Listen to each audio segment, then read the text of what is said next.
Hello, everyone. I'm Nolan Schmitz, and this is Group 7's final presentation for Finance 4170 Real Estate Finance.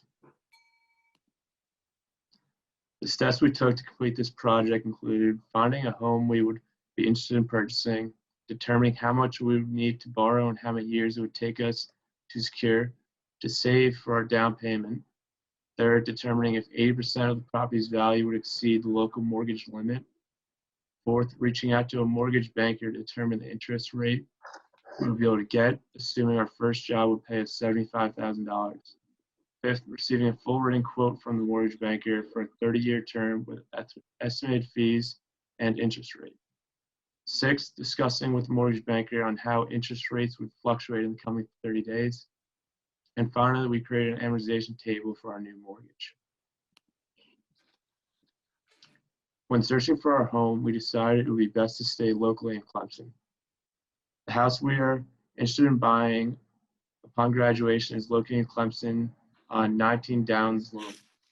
This single-family home is 42 years old and consists of 2 bedrooms and 2 bathrooms. It's currently listed at $260,000. We decided on this home because of the low price compared to similar properties in the local area. Additionally, we reached out to a local mortgage broker at First Citizens Bank for our data. We felt that reaching out to a broker who operates in the Clemson area would be the best option for this house.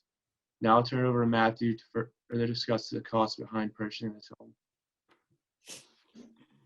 So in order to purchase our $260,000 home with a 20% down payment of $52,000, we would need to borrow $208,000 for mortgage to finance our home. We figured it would only take us about a year to save up for this down payment because we'd be living with our parents for our first year out of school. We would be able to save enough money from our $75,000 salary. Of this salary, we would only need to save at least $42,000. Since we already have $10,000 saved up coming out of college, we figured we could use this as another source that we could put towards this down payment. This extra savings would definitely give us an upper edge in accomplishing our goal of saving for a down payment. Overall, I think 1 year would be plenty of time for us to come up with $52,000 needed for the down payment. As long as we are frugal with our money and are able to save $42,000 of our salary and don't touch our savings, a year would be more than enough time to save for our down payment. Now we will talk about the conforming loan limits. The conforming loan limits are the maximum loan amounts for a given area. In Pickens County, the maximum is $548,250. Our loan amount of $208,000 does not exceed this limit. And we found this information from the Federal Housing Finance Agency website. Next, we will talk about the market interest rate. The rates of First Citizens Bank and Clemson for a 15-year rate mortgage have very little variation amongst them. First Citizens Bank is a Fannie Mae lender, which is why an individual's FICO score to a certain extent results in the same interest rate. As of 2020, the minimum credit score Fannie Mae requires of its borrowers is typically 620, depending on how the loan was underwritten. The FICO score of the borrower is not as relevant for a 15-year loan compared to a 30-year loan due to the longer term of the 30-year. For a 15-year fixed loan from First Citizens, Mike Lawson stated that rates can sometimes be lowered to 2.375% with a 3/8 discount point.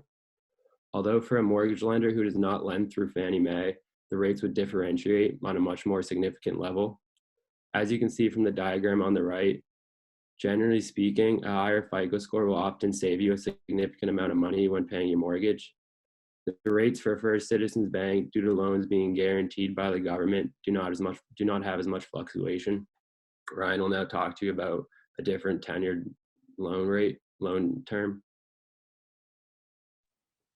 So when we changed the term length for the mortgage from 15 to 30 years, we looked at a good FICO score, which lies between 799 and 740. When we spoke to Mr. Lawson about this, he noted that most of the interest rates for people with this high of a FICO score usually lies around 3.25%. He said that this interest rate is pretty common for the banks in this area, and that the current residents of this property currently pay $11.25 per month with a 30-year fixed mortgage.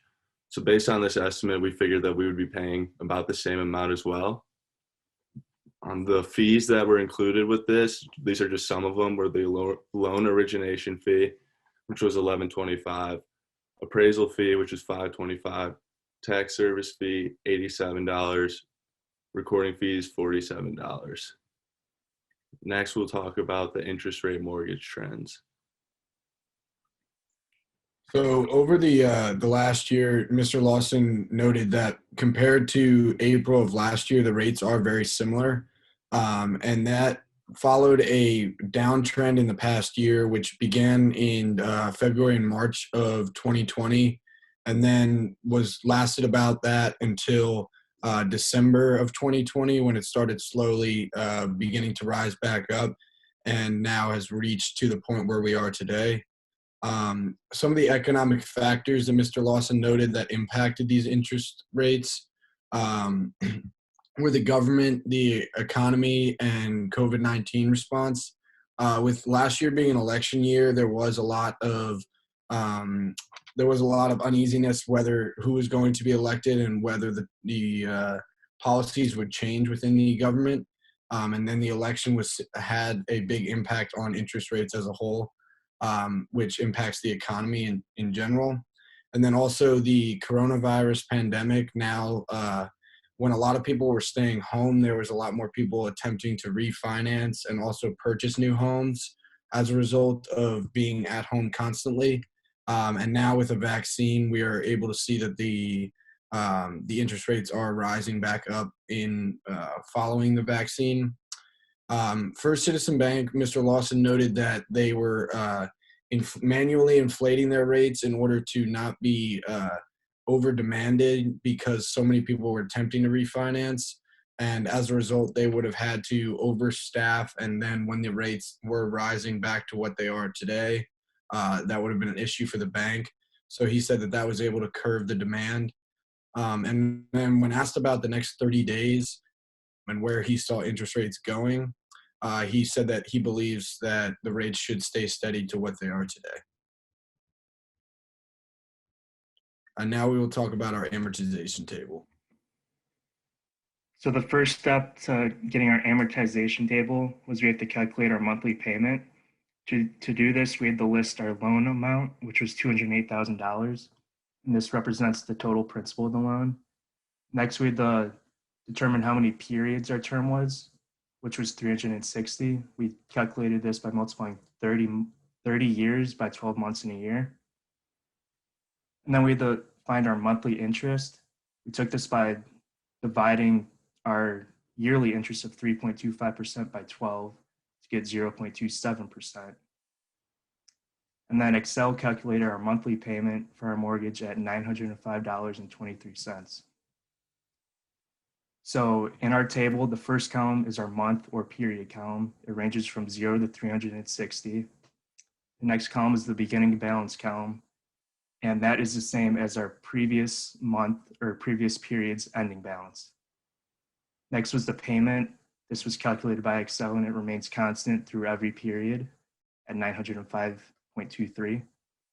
And then our interest payment is the next column. This was calculated by multiplying our monthly rate of 0.27% and multiplying that by our beginning balance. Our next column was the principal column, and this was calculated by subtracting our interest by the payment. And then lastly, our ending balance column was calculated by taking our beginning balance and then subtracting the principal. And we realized our principal did not become greater than our interest payments until month 105. And this was visualized at the bottom of the slide in the interest versus principal payment over time chart. And our total interest came out to be $117,882.49. And that was the interest paid throughout the whole 30-year term. And once again, our total principal was $208,000. And based off our $75,000 salary and the house we chose, we would prefer buying a house over renting. Assuming a 30% tax rate, our monthly income after taxes is $4,375. A $905 monthly mortgage payment only takes up about 20% of our monthly income. Since our mortgage payment is so cheap, buying this house would not affect the lifestyle we live. Next, we will talk about the written quote. So in speaking with Mr. Lawson about the written quote from First Citizens Bank, you can see here that there are many fees associated with originating and obtaining and financing a mortgage for a home. Many of the fees, which Ryan spoke about a bit earlier, some of the origination fees and the appraisal fees. Mr. Lawson notified us that this was commonly a flat rate for most mortgages. However, there are some fees that are variant on the property, and these include the title insurance, which is based on the size and price of a property, and then also the interim insurance, or the interim interest rather, that takes place on your specific mortgage. And then this written quote is similar to what you would have for a real mortgage, which brought us to our next slide, where we talk about what we learned from this exercise. And some of the things we learned were the importance of saving for a down payment. Being college students, we recognize that we might not have the money immediately, and it is important to start saving for that. We also learned about the factors that affect interest rates, such as the economy, the government, and the coronavirus response as of right now. We also learned the valuable skill of finding local mortgage brokers such as Mr. Lawson, and then the importance of having a good FICO score when you are going to apply for a mortgage, and then also how to construct and understand an amortization table to see what mortgage might be right for you and at the specific interest rates.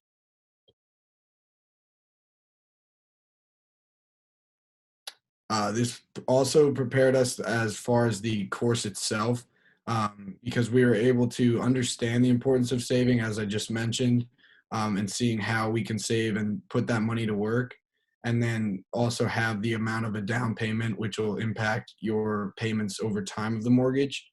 And then also, as I mentioned, learning about amortization tables and understanding those, how interest rates impact your payment over a longer period of time, versus like 15-year or 30-year mortgages. Your interest rate is going to have a different impact. And then knowing how to begin the search for a home, whether it be on Zillow or different websites, or even like just seeing a sign, knowing how to go about actually attempting to purchase a home. And I believe that that is the end of our presentation. So thank you very much.